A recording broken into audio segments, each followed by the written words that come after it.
Hello, welcome to the Hope, Health, and Healing podcast. I'm Michelle Hannah Fields, and I will be your host for today's episode 4.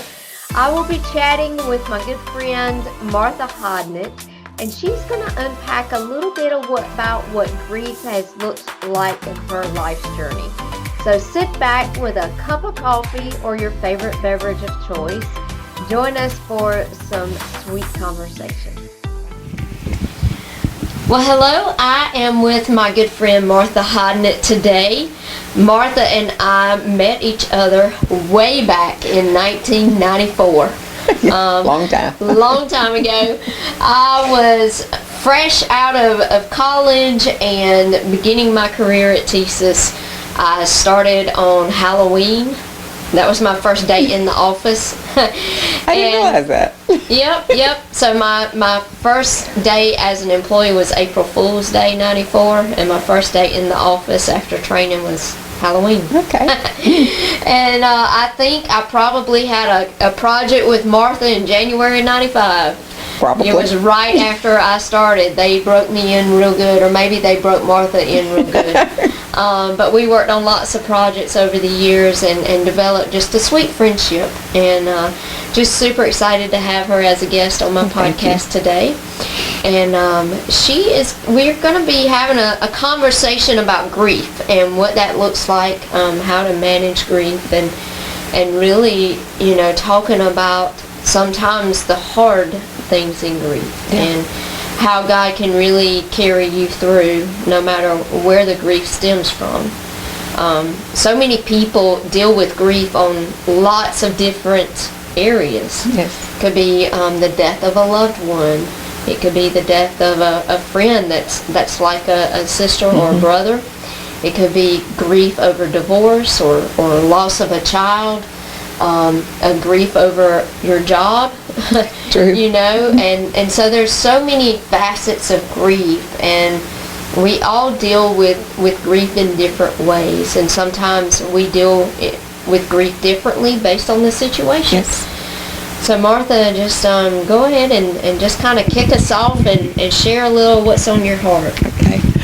Well, when Michelle asked me to do the podcast with her, God impressed on me to talk about grief. And so that's what I'm here to talk about. I've had a bit of grief in my life, starting with my sister, my oldest sister, in 1985. She was diagnosed with breast cancer, and then a couple of years later she passed. And then about a year after that, my oldest brother passed, and these were my two oldest siblings. How many of you are there? There were 8 of us, and I'm the baby. Oh, yeah. I'm the baby too. So special. Oh yeah, we are. But during the time that when they passed, it was I was in Germany. Actually, I was in Germany when they both passed, and so we had to come home, to the funerals and everything. And I think during that time, because I was in another country, kind of away from family and away from friends and everything, and having to go back to Germany, I don't think I really dealt with it. I don't think I really dealt with it at all, to be perfectly honest. I think I kind of put it in the back burner, sort of, I guess, kind of out of sight, out of mind. And I think sometimes when we walk through something like that, it's a little surreal. It is. When you're walking through it, it's like you're walking through the death of a loved one and the memorial services and all that. You're walking through it in a fog. Yes, that's true. And it definitely doesn't help matters if you're when you're in another country and you can't stay there with your family. You have to leave. And so that's the reason why I said I don't think I ever really 100% dealt with their leaving. And then quite a few years later, in 2001, my mom passed. And I did deal with my mom's, I did deal with that. But I think by then I knew where to put it, and that was to lay it in God's hands. Because my mom used to have this saying, and she used to always say, baby, when you know that you know that you know. And I never understood what she was talking about until the day after her funeral. And I was walking through my parents' home, and I was just walking down the hallway. I was in the house by myself. And I heard my mother's voice say, because I had a peace, but I heard my mother's voice say, baby, when you know that you know that you know. And I just remember doing a full circle in the middle of the floor and saying, Mama, I know what you mean now. Yeah.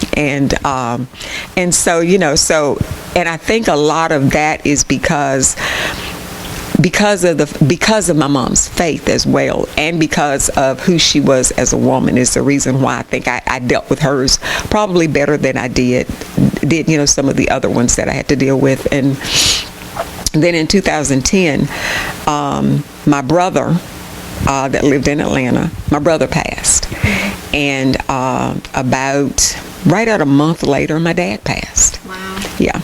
And so, and again, I, because of who the Lord is in my life, I was able to take that and lay it at His feet. At the time when my dad passed, I was on a mission trip in Ecuador. Mm-hmm. And so, and I got the phone call while I was still in Ecuador, and having to come home and go to Virginia, because I'm originally from Virginia, and go to Virginia and help my sister deal with that.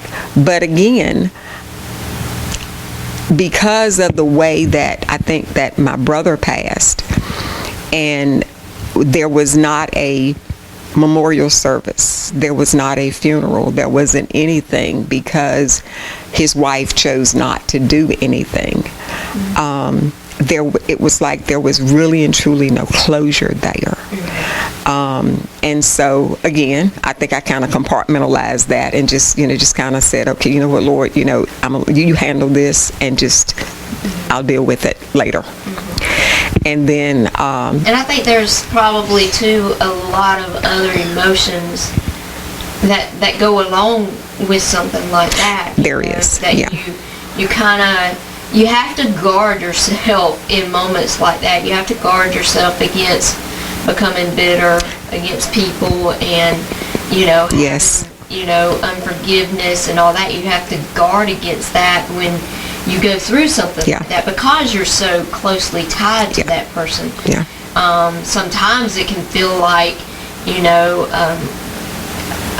I don't know if it's a slap in the face. It feels kind of disjointed a little bit. Yeah. And so I think in the midst of grief, also have to deal with those kind of emotions that Satan would bring to you. That's true. Try to taint your witness too. That's true, because to be perfectly honest, I really and truly wanted to give her the right hand of fellowship. If to be perfectly honest, I was just,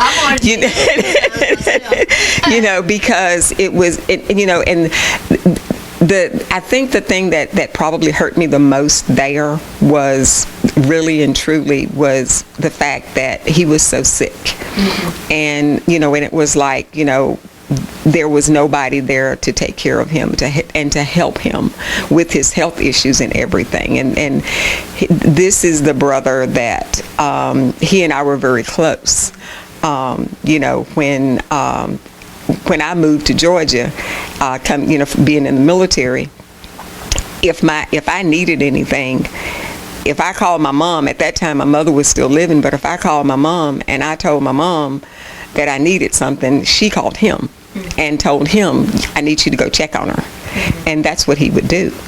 And so not being able to do for him the way that I would have liked to have done for him, because of course him being married, his wife was supposed to be doing certain things, and I wasn't going to interject myself into that.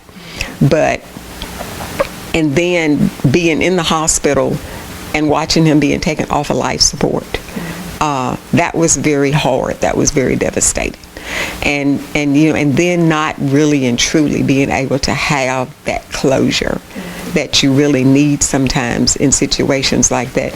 Yeah, there was a lot of resentment at that particular point in time. Yeah.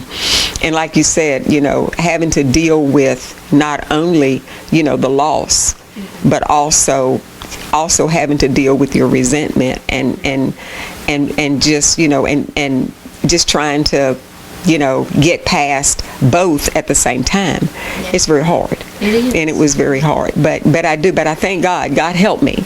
Because, I literally laid that at his feet as well. And I said, Lord, I know I have to forgive because I know you won't forgive me unless I forgive her. And so I had to do that. Yeah. Was it easy? No, it wasn't easy. But one of the things that I've learned, as I walk this life, and that is that we can do anything with God. Yeah. And, we can endure anything with God. And so, but, then a couple of months, well, wasn't quite 2 months. I think it was like maybe right at a month when my dad passed. And I'm a daddy's girl. Yeah. And so that was, that was hard, having to go to Virginia, but then having to leave. And again, not really being able to be there for my sister. To kind of help her manage through it, because I remember when my mom died, I remember she told me, she said, I was fine while everybody was here. She said, but the hardest part was when everybody left. Yeah. And so, not being able to be that support for her during that time, because I knew she needed it. Yeah. And, but God kept us through it, and he's seen us through a lot of different things. And so, we've gotten past, and she never felt like that I wasn't there for her. I think sometimes that's something, that's that voice inside our head that we listen to. Yeah. It's the stories we tell ourselves. That's true. She might be thinking this about me because I'm not there. And the enemy will make you play that over and over in That's your true. head. That's true. But I don't think she ever held anything against me. I think it was just the way that I felt, that I felt like that I was letting her down. Yeah. And so, but then I fast forward to, I don't remember exactly what year it was that Patsy passed.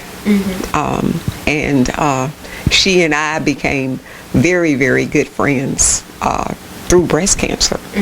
We knew each other from work, but breast cancer actually brought us together as friends.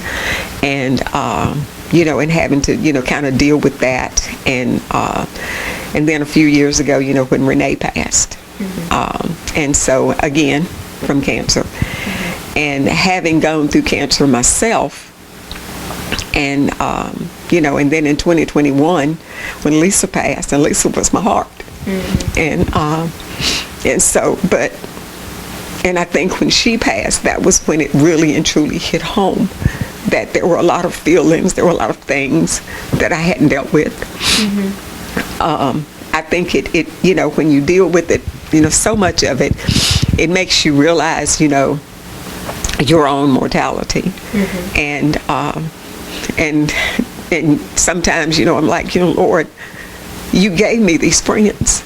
You placed them in my life. And now they're gone. That's hard. Yeah. That I won't tell anybody that's easy. That's an easy place to walk through, because it isn't. Everybody, like you said, everybody grieves differently. Some people, I've had even, people say, well, maybe, you should kind of be over it by now. And I'm like, you don't ever really and truly get over it. You simply learn to live with it.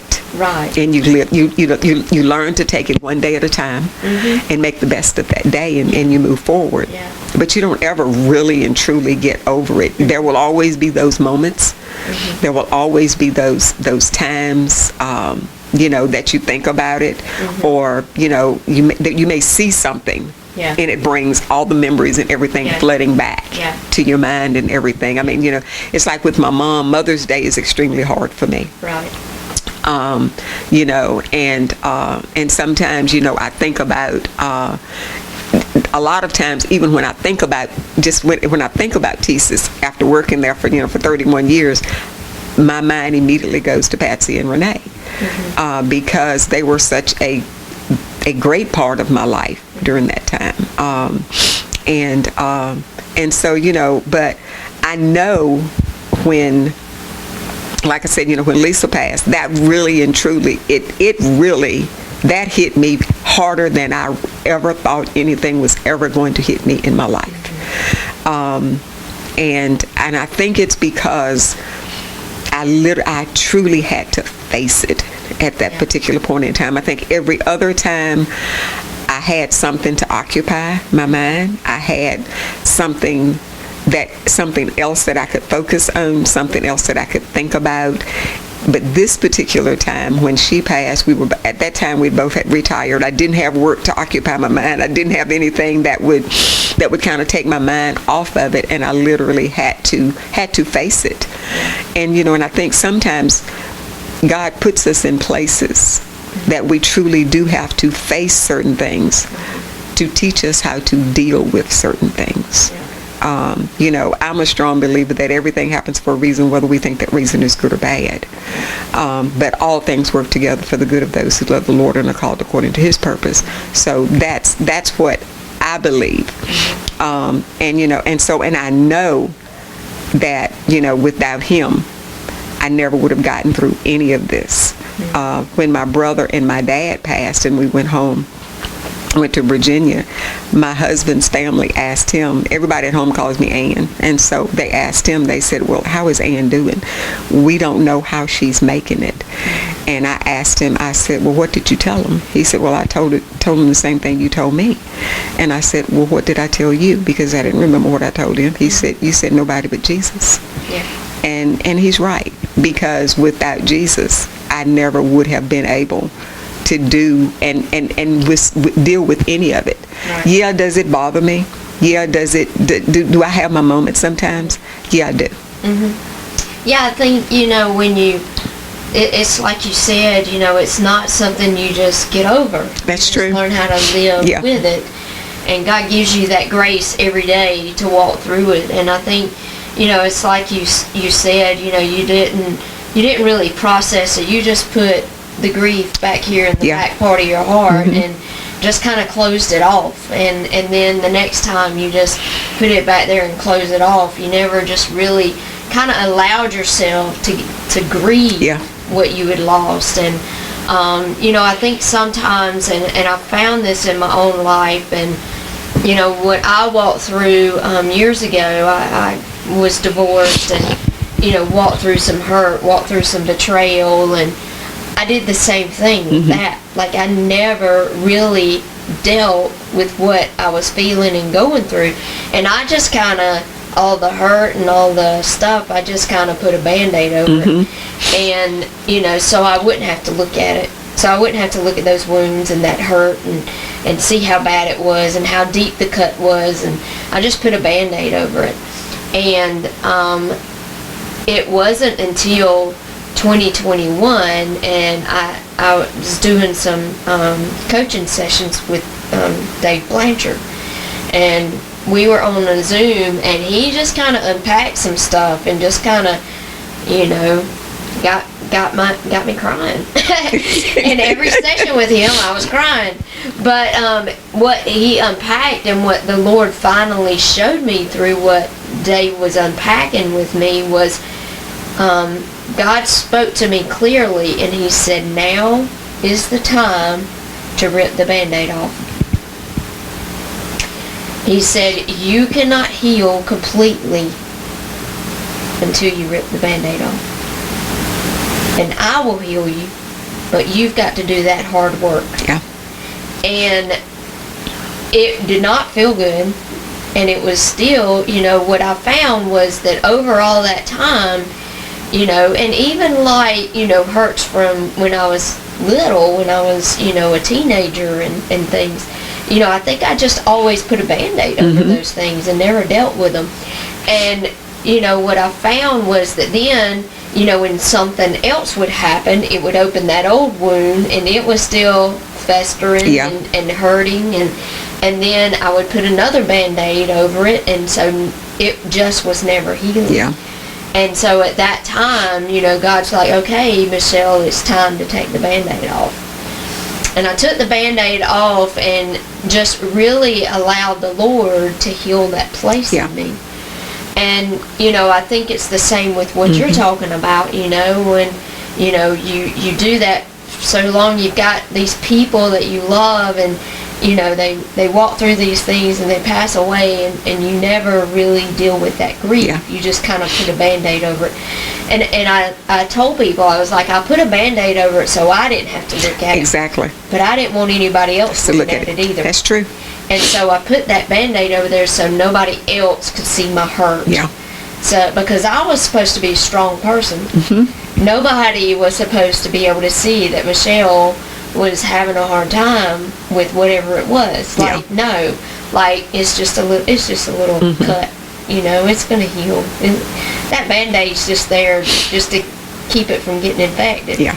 But through life's happenings, like, the infection happens. It does. But it happens internally. Yeah, it does. And so, that kind of is what I'm hearing, from the things you went through. And it wasn't until, really, Lisa, Yeah. that it's almost like God told you it's time to take the Band-Aid off. Like, I'm going to show you that here's some things that, you've walked through, you've carried them, and it's been a hurt place for you, but you've never given it to me. And I feel like that's what you're saying, is that, you laid it at God's feet, but that part of you to protect you didn't allow God to heal that part and allow you to walk through that grief. And that might be one reason, not just because Lisa was your best friend. I mean, losing your best friend is hard. It is hard. But I think probably it was compounded by that fact that then God was ripping off that Band-Aid to heal all of that. Yeah, I think so too, because that's the reason why I said I think sometimes God will allow us to walk through the hard so that we can see, and show us, exactly what we're doing, and because I think sometimes we don't know what we're doing and how it's impacting us and how it's affecting us. So but it's been. This year will be 3 years, and so, but it's been a slow heal. Yeah. But it's been a good heal. It's been. I'm not one to. I know some people, when they're grieving or whatever, if they're going through things, they will. They may be emotional eaters. I'm not an emotional eater. My thing is I won't eat, and that's not good either. But I found myself, especially after Lisa passed, I found myself in a place of that I was okay with even dealing with it, still taking care of myself. Yeah. Still taking care of my health and taking care of my body, and taking care of my mind. Because that was a hard place, really and truly it was, and having to. And especially having to go with her son over to her house and clean out her house. That was very, very hard. But God's grace, He helped me to be able to do that. And today, I think I'm like a second daughter to her dad. I go visit him every Sunday after church. Oh, that's awesome. And he knows that if he needs anything, all he's got to do is call me. And so I think what God did is kind of sort of, I always used to say that her parents were my parents anyway, because my parents were deceased. And but I think what God did is that he literally, I think he kind of gave me a second dad. And in his own way, I think he gave him through me his daughter back. And so, and at least that's what I hope anyway, and I hope that's the way that he feels. And I think God does do that, and He puts special people in our life, and it's hard to let them go, but we know that she's in God's hands. Yes. And what are some ways that you have seen God just carry you through? You say you lay it at. Some people may not understand what you mean when you say you lay it at Jesus' feet. So kind of what does it look like for you to do that? And then how are some ways that you've seen God carry you through? Okay. Well, I think I'd probably have to go back to and go back to when I was diagnosed with breast cancer. As far as that is concerned, I remember getting the diagnosis and walking out of the doctor's office literally in a fog. And I remember getting home, and my husband walked up to me, and I said, "I just need to be alone." And I walked away from the house, and where we lived at the time, there was a lake out there, and there were some big boulders, and I just sat on one of the boulders, and I told the Lord, I said, "Lord, I don't know what this holds. Only you know what this holds. I don't ask but one thing, and that is you take care of my family." And so, and in doing that, I literally felt a weight lift off my shoulders. When my son was like 3, 4, 5 years old, my son is special needs. I remember taking him to doctors, praying, "Lord, I need you to fix this." But then a lot of times when we tell God to fix stuff, we take it away from God, and because he's not working on our time, so we will take it back and we will try to fix it ourselves. And I did that a lot, especially with my son. And but I remember the day that I went to the altar, the Sunday that I went to the altar, and I said, "Lord, you said that you knew him before he was conceived in my womb. You said that every hair on his head was numbered. You said that you would take care of him, so I am laying him in your hands, and I am taking my hands off of him." Again, that was probably the first true encounter that I had of heaviness being lifted off of me. And so to me, when I say that I literally lay it at Jesus' feet, it's almost like a tangible thing for me. And like a burden. It is. Yeah. It is. And sometimes I've told people sometimes you have to write it out and give it to the Lord and say, "Lord, here it is. Take it." And even after you give it to him, burn it up so you can't take it back. Because we will give stuff to God and then we will take it back because he's not moving as fast as we think that he ought to be moving. But he tells us that his time is not our time. That's right. And his ways are not our ways. So when we give it to him, we truly have to leave it there. But when you know that you're in the peace of God, when you know that when you have found that peace, because there is just such a sweet presence that you feel. Yeah. I mean, it is exactly, that's what I was getting ready to say. It is a tangible feeling. It's not something that somebody has to tell you. It is a tangible feeling. You feel it. And you know that God has come in and he has done exactly what you asked him to do. And so so that's the way that when I say that I've laid it at his feet, that's what I mean. Yeah. Yeah. That's what I mean. And talking about, peace being tangible. So my dad passed away in 2006, and he had a massive heart attack and was in the hospital on life support. And I mean, I knew when I saw him in the ER when they had just gotten him there, or I had just gotten there. He had been there for a few minutes, but I looked at him and I was like, my dad is not there. Yeah. Like, my dad's already gone wherever he's going. He's going to heaven, and he's already on his way. Yeah. And but we had him on life support just to make sure that he was definitely out of here. But I could just tell, like, his spirit was not there. Yeah. Like, his physical body was there, but his spirit was not there. And but he was on life support, and it was about 36 hours later we were gathered around his room. We had taken him off the, we really had just backed off some of his meds. He was still on the vent, but we had backed off some of his meds, and he was passing away. And the moment he took his last breath, well, my mom's best friend was in there. There was probably 20 people in that ICU room. Yeah. Gathered around his bed. And probably about maybe 5 minutes before he took his last breath, my mom's best friend started singing, "Surely the presence of the Lord is in this place." And we all started singing. I mean, I don't know if that's common in ICU rooms, but that's what we were doing. And when he took his last breath, it was like God's peace came down like this. It felt like a warm blanket. Yes. Like this. Yes. Just like that. That's the first time I've ever felt that tangibly. It's not the last time, but that was the first time.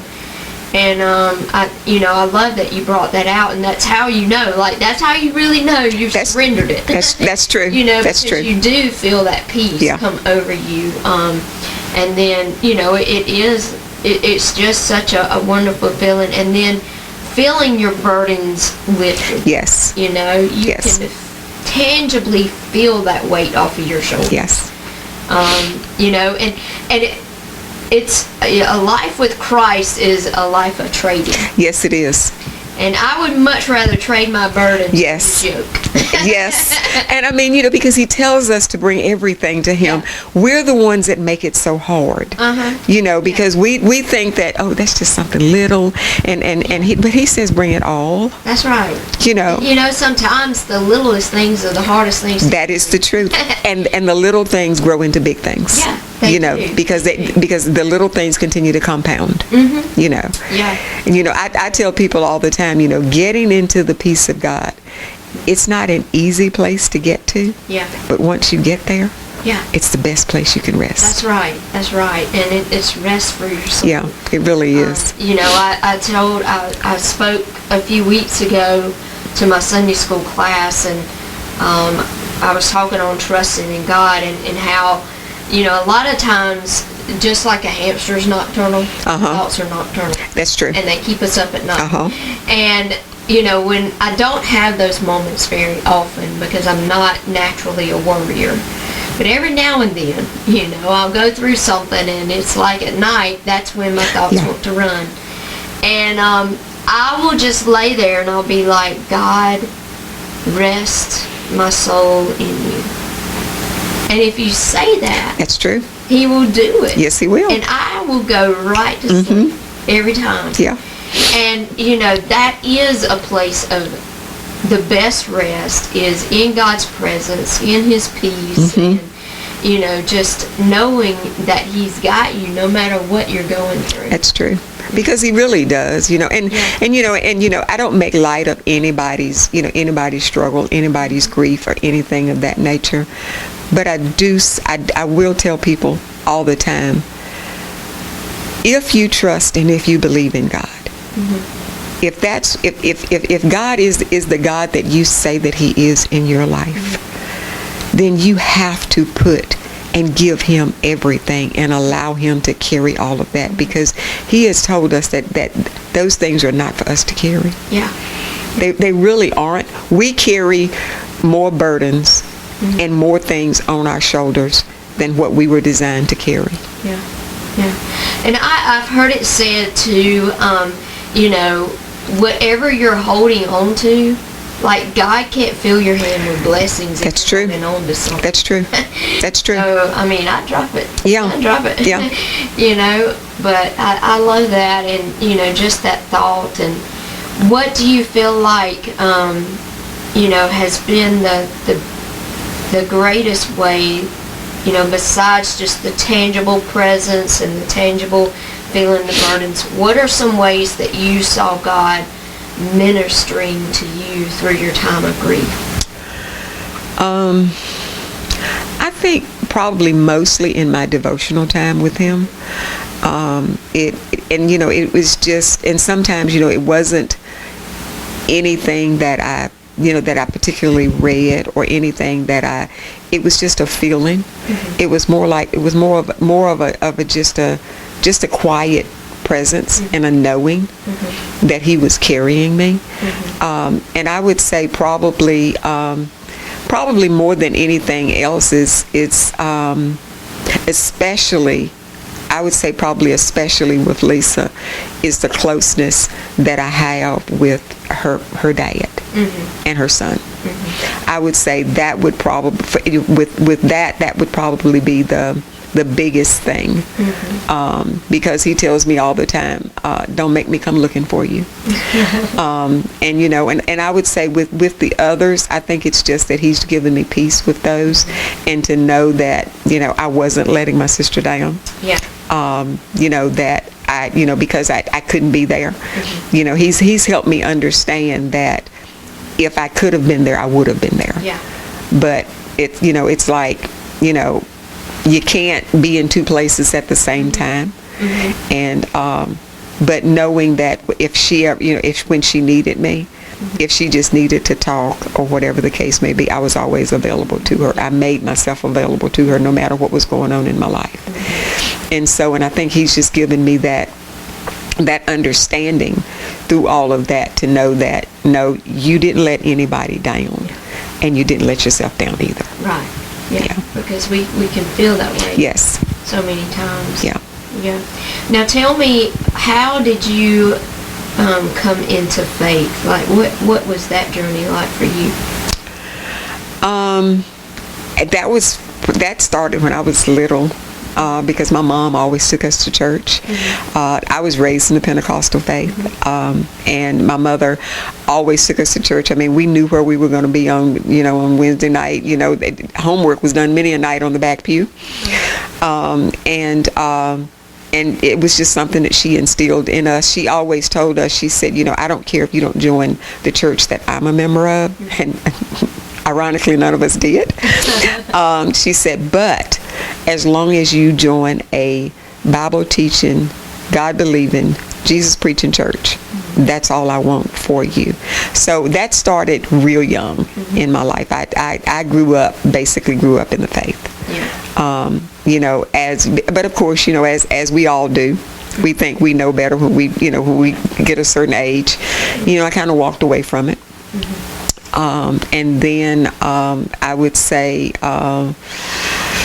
probably around 16, maybe 17 years old was actually when I actually got baptized, because I never got baptized in my mom's church. And you know, and then, you know, just, you know, and getting married, and, you know, still, you know, going to church, but not necessarily having a relationship with the Lord. I would say that really and truly did not happen until probably 2001. And I remember it vividly. Tell us about that. It was, well, a friend of mine had, I'm a member of Phoenix City First, and a friend of mine, there's a women's ministry on Monday nights called Courts of Praise. And I was, as a matter of fact, I was a member of a Baptist church at the time. And but a friend of mine had gone to the women's ministry, and she came and she told me, she says, you have got to go with me to this women's ministry. And I was like, oh, okay, I can go, you know. And so she, and so then a Monday night came around, and she wanted me to go with her, and I was like, I had forgotten. And she told me, she looked at me and she told me, she says, well, I tell you what, when you decide that you want to go, you let me know. And I said, okay. So, but I remember we were getting ready to go to Virginia, and we went to Virginia, and I walked in this, my husband and I would always go to the mall, and we'd always go in this little Christian bookstore. And I walked into this little Christian bookstore, and I went to this little circular thing that had these little books on it, and I saw this little red and white book, and it was called White Tongues, and it was by Kenneth Hagin. And I remember I was reading the book, and I remember in the book it said, you know, he said all of the stuff that I had ever been told all my life growing up. If you want the baptism of the Holy Spirit, if you want the Holy Ghost, you have to go to the altar, and you have to tarry for the Holy Ghost. And he said, and he literally, and he said in the book, and that's the way I was raised. And in the book he said, no, you don't. He said, it's a free gift. He said, God is just waiting to give it to you. It's a free gift. And so I remember when we got back to Georgia, and that Monday morning, I got up, I was working out, I got on my treadmill, I was walking on my treadmill, and I always would throw up a towel over the timer so that it wouldn't distract me. And I threw a towel over the timer, and I was just walking, and I started praying. I have no idea where God took me that morning at all. I really don't. I just know when I finally came back to myself, I was like, I bet I've only been walking for like 10 minutes. I took the cloth off the timer, and I've been walking for like 30 to 45 minutes. I had no idea. And so, but I'll back up just a little bit. I remember that Sunday, because we came back on Saturday from Virginia, and that Sunday I was sitting in church service, and I heard the Lord say, tomorrow I want you to fast for me. I looked around, I was like, okay, and I was like, and I was like, and I just said to myself, I said, okay, Lord. And so all day Monday, I literally did a complete fast. No water, no nothing, no anything. And I called my friend, and I said, are you still going to that women's ministry tonight? And she said, yeah. I said, come get me, please. And so, and she came to get me. And when we got to the women's ministry, and the lady that's over the women's ministry, her name is Celeste Battle, she looked at, and my friend introduced me, because it's the first time I'd been there, and she looked at me, and she says, and she was standing in the middle of the floor, and she said, baby, come here for a minute. And because my friend was talking, and she stuck the microphone in my mouth, and she was like, my friend has something to say. I don't even remember what I said. But I remember her saying, she said, baby, come here for a minute. And I walked out to the middle of the floor, and I said, yes, ma'am. I'm shaking in my boots. I mean, even though I was raised Pentecostal, I am shaking in my boots. And she said, baby, have you been baptized in the Holy Spirit? And I looked at her and I said, no, ma'am, I haven't. And I remember she called one of the mothers of the church. Her name was Mary Webster. And she said, Mother, come here for a minute. And she came out in to where I was. All I remember, she put her arm around me. She laid her hand in the lower part of my back. And I hit the floor. I hit the floor, and when I came to myself, I had been baptized in the Holy Spirit, and with the evidence of speaking in tongues. But that would be, I would say, that moment, that period in time, was when I truly, without a shadow of a doubt, knew who the Lord was. Yeah. That's awesome. That's a marked moment on your journey. Yeah. Sure. Yeah, and I think just over that time, so that was 23 years ago. Just how much God's blessed you and how much you've grown in Him since that time. Yes. Just the way that He speaks to you and gives you words for people. So I'm on Martha's devotion. So every morning I get a little devotion from Martha, and it really starts my day off right. So I appreciate you doing that. That's a huge ministry. Yeah. To people. Yeah. That ministry started with one person. It started with a friend of mine. She and her husband were going through. Her husband was going through some health issues, and I just started sending her just little encouragements every day, and it has grown since then. But it literally started with one person. Wow. Yeah. Wow. And now it's just about everybody in my address book and anybody that gets added, and I also I put it on my stories now. Yeah. And so it does reach a lot of people, and a lot of people send it to different people. And I don't know. I don't. I honestly and truthfully I don't know. And but every morning, when I do my devotion first. I spend my time with the Lord first, and I'm like, Lord, what would you have me to say? And some of them I struggle with, because I'm like, Lord, that's gonna cut a little bit. You may not want me to say that. He's like, no, I need you to say it just like that. Yeah. And I'm like, okay, Lord. And usually when that happens, somebody will respond and say, I needed that today. So it is. I had thought about, I was like, Lord, how long do you want me to do this? And, I've asked him that question, and he basically said, until I tell you not to. So, but yeah, it started with one person. Yeah. That's awesome. That's awesome. Well, do you have any other thoughts on grief you want to share? If somebody is struggling today with losing a loved one, whether it's a sister or a parent or spouse or a child or friend, what's one piece of advice that you would leave with them? Probably the one piece of advice that I would leave with them would be, don't blame yourself.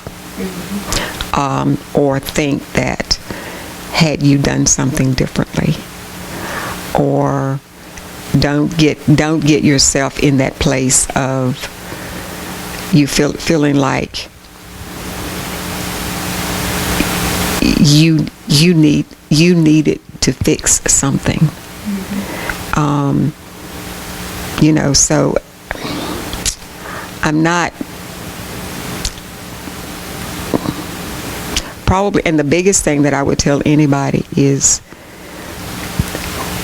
that day that you feel overwhelmed, that very moment that you feel overwhelmed and you think that you cannot go any further because that person is no longer in your life, you give it to God that day.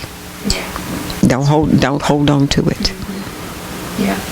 I can remember, when my dad passed away, I had this thought, because I was a daddy's girl too, and he was my rock, and if I had a problem, no matter how big or how small, like, he was the one I called.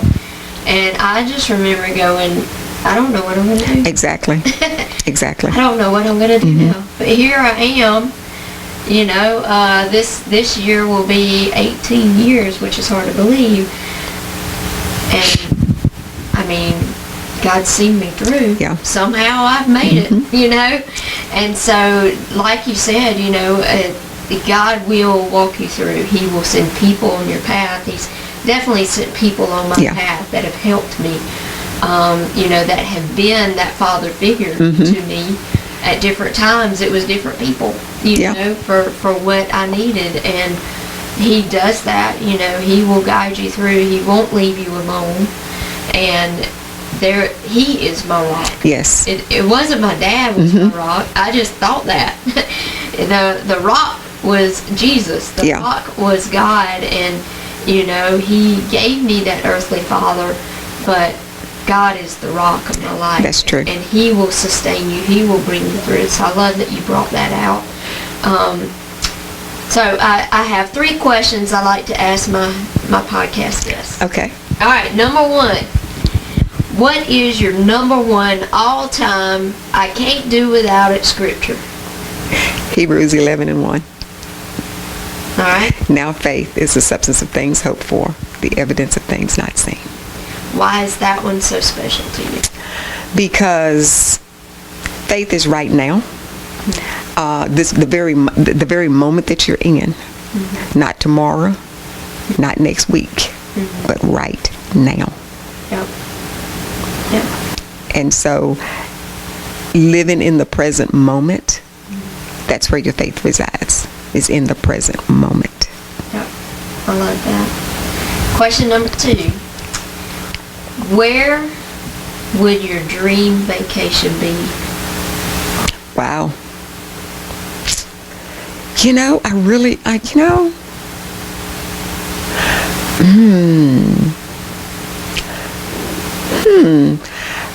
Probably somewhere tropical. Hey, I'm all for that.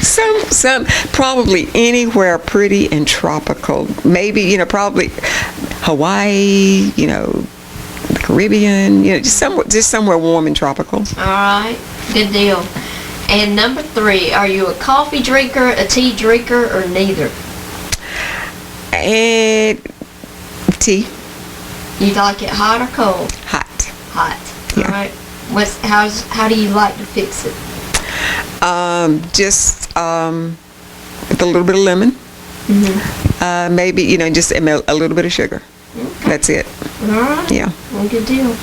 Well, thank you for being my guest today, Martha. I know that your words have encouraged somebody and given somebody hope. So Appreciate you coming today and sharing your story with us. Well, I thank you for having me, and I thank you for asking me. I love you. Love you too. Thank you for joining us this week on Hope, Health, and Healing. I know that you gained some great value from what Martha shared in her journey with grief. And I know that grief is sometimes hard. It doesn't look the same for everybody.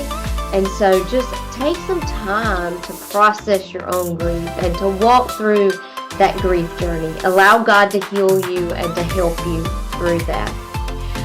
Join us next week as my friend Alyssa Gomez-Staby shares her story of faith and how she has seen God at work in her story. You don't want to miss it. Thanks again for tuning in. If you have not followed the show, follow the show. And then also, if you have not followed me on social media, do that as well. Thanks. Have a great day.